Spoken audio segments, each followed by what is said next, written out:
नमस्कार विद्यार्थियों, मैं डॉक्टर अमित सिंह पुनः एक नए वीडियो के साथ आप सबके सामने उपस्थित हूं और आशा करता हूं कि आप सभी सुरक्षित होंगे अपने घरों में और इस ऑनलाइन माध्यम का प्रयोग कर रहे होंगे अपने अध्ययन कार्य के लिए। पिछले लेक्चर्स के माध्यम से मैंने आपको मिस्र की सभ्यता की एक सामान्य जानकारी दी, जिसमें पहले मैंने बताया कि सभ्यता एवं संस्कृति क्या होती है, सभ्यताओं का विकास कैसे होता है। साथ ही साथ मैंने मिस्र की सभ्यता के संदर्भ में ये बताया, जिसको कि नील नदी के वरदान के तौर पे भी देखा जाता है। मैंने बताया कि नील नदी का क्या महत्व है और किस प्रकार से नील नदी मिस्र को वो सारी फेवरेबल कंडीशंस प्रदान करती हैं जिसके माध्यम से मिस्र में एक विशाल सभ्यता का विकास होता है। उसके बाद एक सामान्य परिचय मैंने मिस्र के संदर्भ में आपको बताया। आज हम लोग बात करेंगे मिस्र के सभ्यता के विभिन्न पहलुओं के बारे में, और जहाँ से हमारी शुरुआत सबसे पहले होगी राजनीतिक संगठन से, और हम देखेंगे कि मिस्र का राजनीतिक संगठन कैसा था। और उसके बाद हम बात करेंगे, जब हम संगठनों को देख लेंगे, हम फ़राओं की स्थिति को जान लेंगे, हम देखेंगे कि प्रशासन कैसा था, सैन्य व्यवस्थाएं कैसी थी, विभिन्न कालों में किस प्रकार मिस्र की सभ्यता का विकास हो रहा था, क्या कोई डिस्टरबेंस होता है, क्या कोई बाहरी आक्रमण भी होता है क्या, ये सारी जानकारी हम राजनीतिक संगठन के अंतर्गत लेंगे। फिर हम बात करेंगे यहाँ की सामाजिक व्यवस्था के संदर्भ में कि मिस्र की सामाजिक व्यवस्था कैसी थी।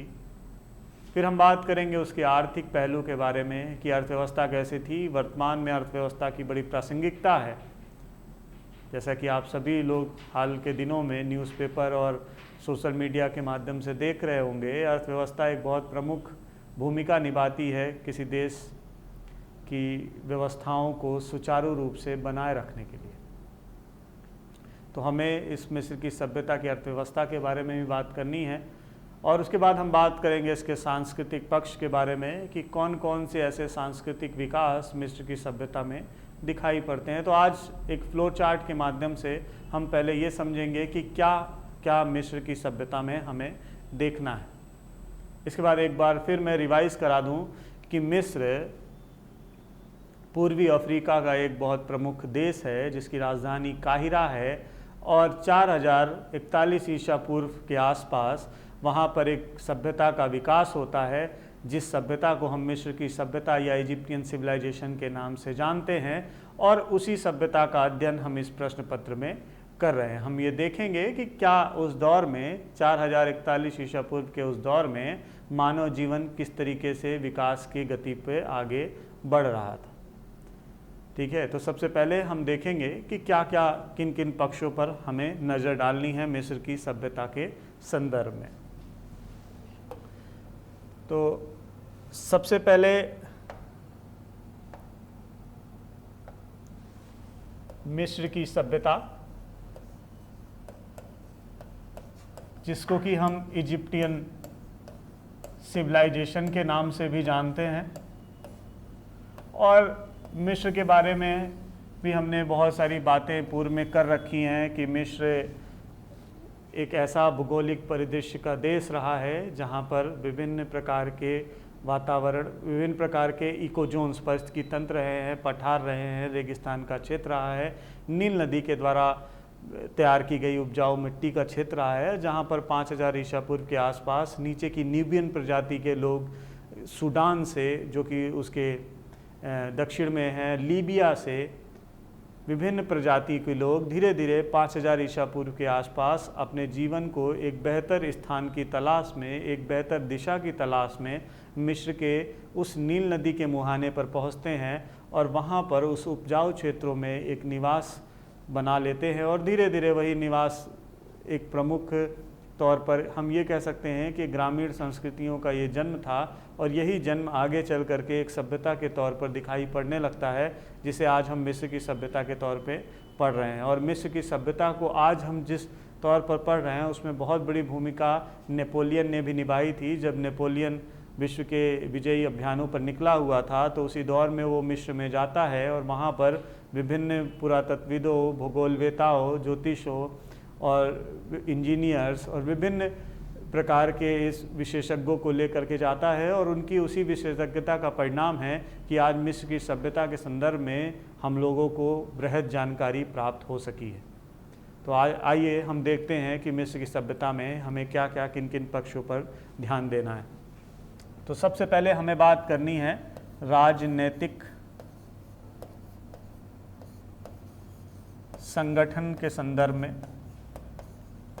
कैसा राजनीतिक संगठन था और इस राजनीतिक संगठन के अंतर्गत हमें क्या पढ़ना है? इस राजनीतिक संगठन के अंतर्गत हमें पढ़ना है फराओ। फराओ कौन थे? हमें बात करनी है फराओ का डेवलपमेंट कैसे हुआ, फराओ कैसे शुरुआत हुई फराओ उपाधि की, साथ ही साथ फराओ की शक्तियाँ क्या थीं। उसके बाद हमें बात करनी है तंत्रीय व्यवस्था कैसी थी।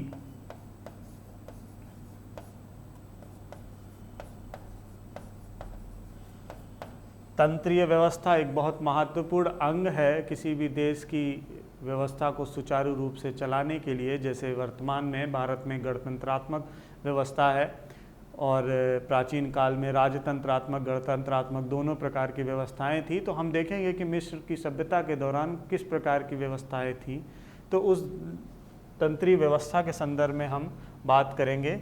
फिर हम बात करेंगे उनकी सैन्य व्यवस्था के संदर्भ में।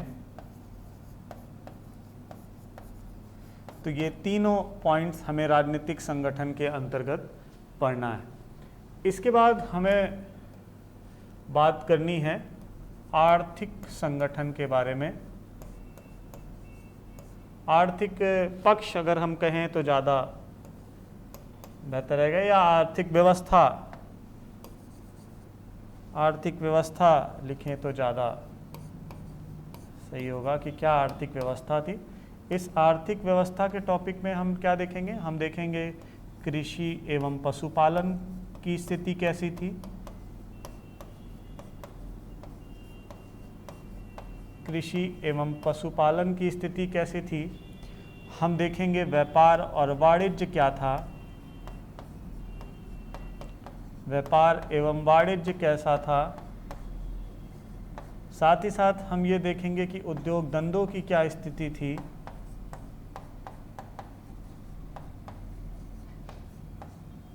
तो ये सारी चीज़ें हम आर्थिक व्यवस्था के अंतर्गत देखेंगे। और अगर राजतंत्र के द्वारा कोई व्यवस्था, कर व्यवस्था की जा रही थी, तो उसकी क्या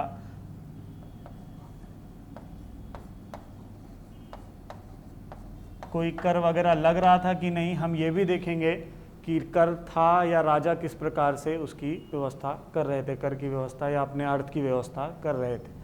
इसके बाद हम बात करेंगे इसके सामाजिक पक्ष के बारे में।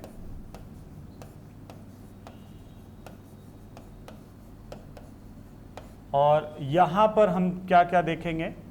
यहाँ पर हम देखेंगे कि सामाजिक वर्गीकरण कैसा था,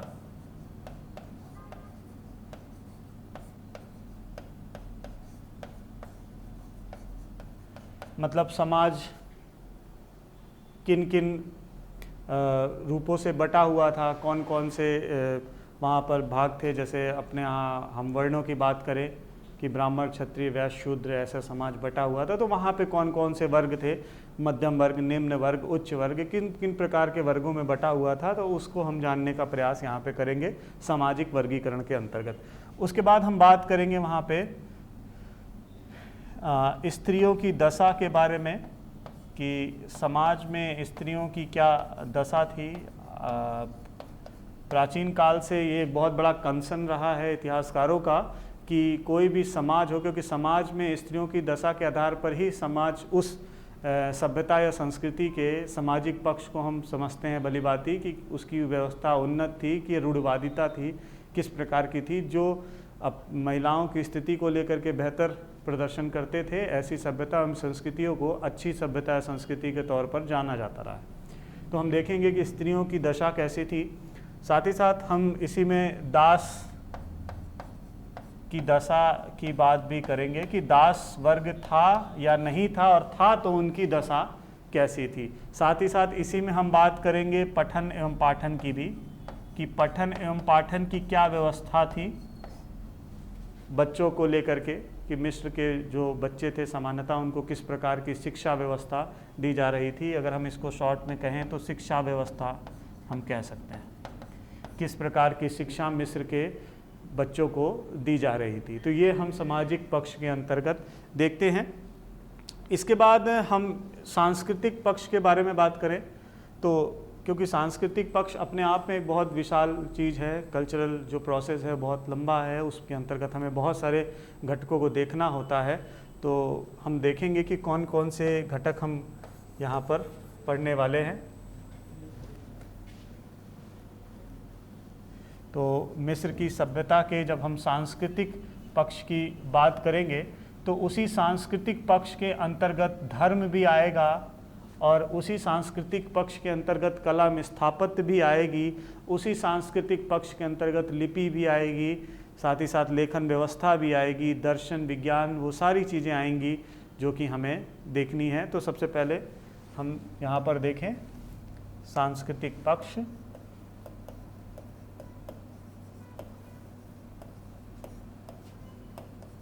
तो सांस्कृतिक पक्ष के अंतर्गत क्या क्या चीज़ें आएंगी।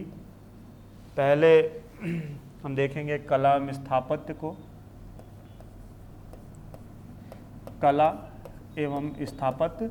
मिस्र के बारे में जो हमारी आपकी बातचीत हुई है उसमें हमने बताया था कि मिस्र की कला विश्व की कुछ प्रमुख कलाओं में से है। विद्वानों का तो यहाँ तक मानना है कि मिस्र की कला में इतनी अद्भुत, अदम्य और आकर्षण करने की क्षमता है, और इस कला का निर्माण कोई सामान्य व्यक्ति नहीं कर सकता रहा होगा। और पिरामिडों को देखकर कुछ ऐसा ही प्रतीत होता है, और इसीलिए पिरामिड विश्व के अजूबों में शामिल भी है।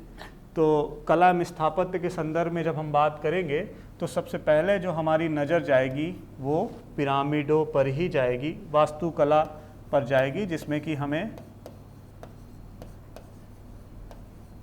सबसे पहली जो बात करने रहेगी पिरामिडों की करनी रहेगी। पिरामिड का डेवलपमेंट हमें देखना है कि पिरामिड किस तरीके से विकास होता है पिरामिडों का, और एक पूरा काल ही उसके नाम से जाना जाता है। मिस्र को हमने पिछले क्लास में बताया था कि मिस्र के इस इतिहास को हम 4 अलग अलग भागों में, 4 अलग अलग कालों में बांट करके पढ़ते हैं, जिसमें पहला काल प्राग राजवंशीय काल है, दूसरा प्राचीन काल है जिसको हम पिरामिड काल के नाम से जानते हैं। यह वो काल था जहाँ पर पिरामिडों का निर्माण प्रारंभ हो गया था, और तीसरा साम्राज्य काल है, और तीसरा सामंत काल है, और चौथा साम्राज्य काल है। तो प्राचीन काल से पिरामिड शुरू हो जाते हैं, इसीलिए उस काल को हम पिरामिड काल के तौर पे भी देखते हैं। तो हम पिरामिडों के निर्माण की प्रक्रिया को देखेंगे, पिरामिड किस प्रकार बने उनको देखेंगे, पिरामिडों को बनाने में किन किन शासकों ने अपनी भूमिका निभाई उसको देखेंगे, और वर्तमान में ऐसे कौन कौन से पिरामिड हैं जो अभी भी उपलब्ध हैं और उनके बनाने की जो वास्तुकला है उसके संदर्भ में बात करेंगे। तो एक और चीज़ है जो मैं यहीं पे एक हिंट दे देता हूँ, पिरामिडों का जो निर्माण हुआ है उसका कहीं ना कहीं मिस्र के धर्म से बहुत ज़्यादा लेना देना है। अगर आपके अंदर उत्सुकता है तो आप पढ़िए, और पढ़ने के बाद कमेंट के माध्यम से उसको मेरे वीडियो में बताइएगा, और उसके बारे में हम लोग आगे चर्चा करेंगे। तो पिरामिड हम देखेंगे, उसके बाद हम मंदिर देखेंगे। मंदिरों का निर्माण भी मिस्र में हुआ है। कारनाक और लग्जोर जैसे बहुत सुंदर मंदिर बनाए गए हैं मिस्र में, बहुत सुंदर रॉक आर्ट को काट करके बड़ी बड़ी मूर्तियों के साथ मंदिरों का निर्माण हुआ है। हाँ, एक और चीज़ है, मूर्तियों के बारे में भी हमें यहाँ बात करनी है, और मिस्र की सभ्यता में बनी हुई मूर्तियों के संदर्भ में ये बात होती है कि यह मूर्तियाँ हमारे सोच से भी बड़ी हैं, इनका आकार हमारी सोच से भी बड़ा है, और ऐसा ही उनकी कला में दिखाई पड़ता है। शारीरिक वेशभूषा को इतनी विशाल तौर पे प्रदर्शित किया गया है, शायद ही विश्व के किसी कला में ऐसा प्रदर्शन दिखाई पड़ता। तो हम बात करेंगे इसके बाद मूर्ति कला की।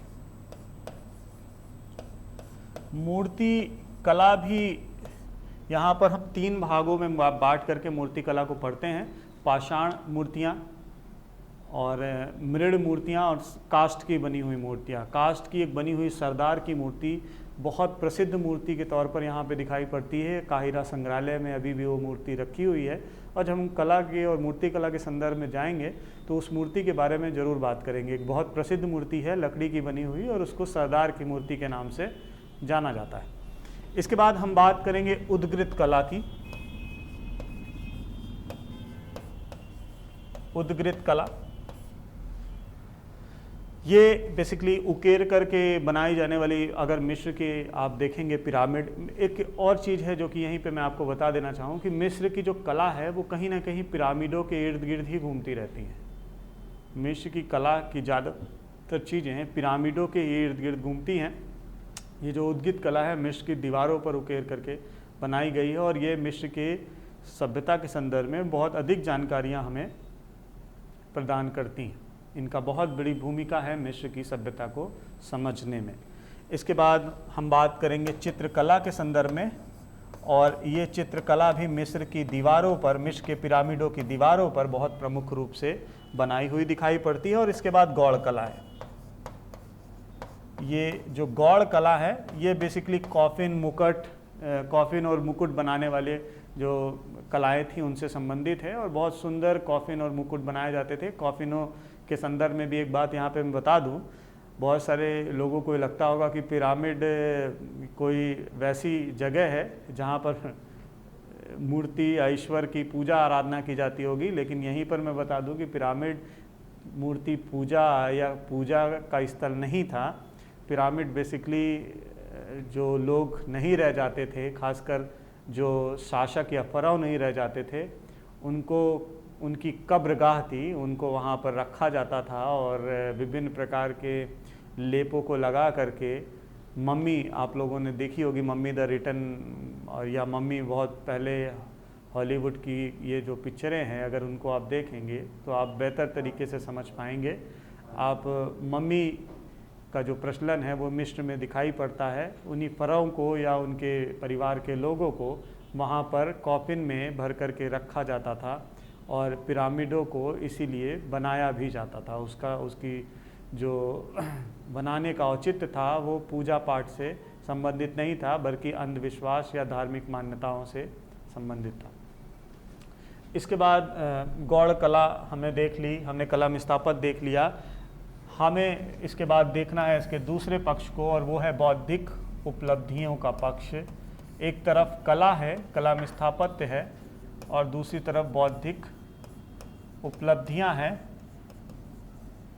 और यहीं पर संस्कृतियों के ही पक्ष में धर्म भी है। और धर्म के बारे में अगर हम बात करें तो मिस्र के धर्म को हमें समझना है। मिस्र में बहुदेववाद का प्रचलन था, परलौकिक विचार के संदर्भ में यहाँ पर बात होती थी। बहुदेववाद है यहाँ पे, परलौकिक विचार है,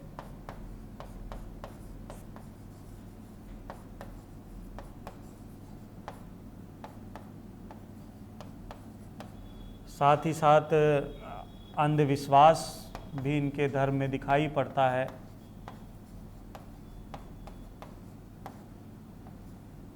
और बाद में यहाँ पर एकेश्वरवाद की स्थापना भी होती है, जिसे हम एक्नाटन की धार्मिक क्रांति के तौर पे देखते हैं। विश्व के विभिन्न स्थानों में धार्मिक क्रांतियों का जैसे प्रचलन हुआ था, धार्मिक क्रांतियाँ आई थी, उत्पन्न हुई थी, वैसा ही यहाँ पर भी दिखाई पड़ता है। यहाँ पे भी धार्मिक क्रांति होती है, जिसे हम एक्नाटन की धार्मिक क्रांति के नाम से जानते हैं। तो इसलिए धर्म को भी हमें यहाँ पे देखना है। अब हम आए बौद्धिक उपलब्धियों के संदर्भ में। तो बौद्धिक उपलब्धियों में हमें क्या क्या पढ़ना है? हमें पहले पढ़ना है लिपि कला,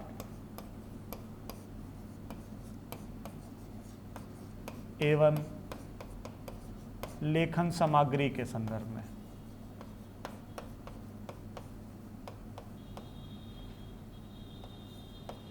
लिपि कला और लेखन सामग्री, यहाँ पर हाइरोग्लिफिक लिपि का प्रयोग किया जाता था, जिसे चित्राक्षर लिपि के तौर पे भी देखा जाता है। और पेपरिस, एक पत्र यहाँ पर लिखा जाता था, और इसकी बड़ी मान्यता थी मिस्र के सभ्यता में। और ये पेपरिस क्या होता था, पेपरिस पत्र की क्या मान्यता थी और उसके नाम पर कैसे धार्मिक अंधविश्वास का जन्म होता है, उसके बारे में जब हम मिस्र के धर्म में पढ़ेंगे तो आपको विस्तार से बताएंगे। इसके बाद हम बात करेंगे यहाँ पर साहित्य के बारे में।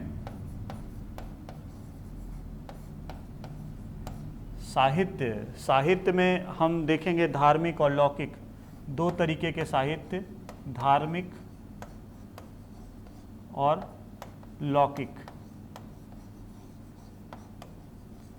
ये दो तरीके के साहित्य हम देखेंगे।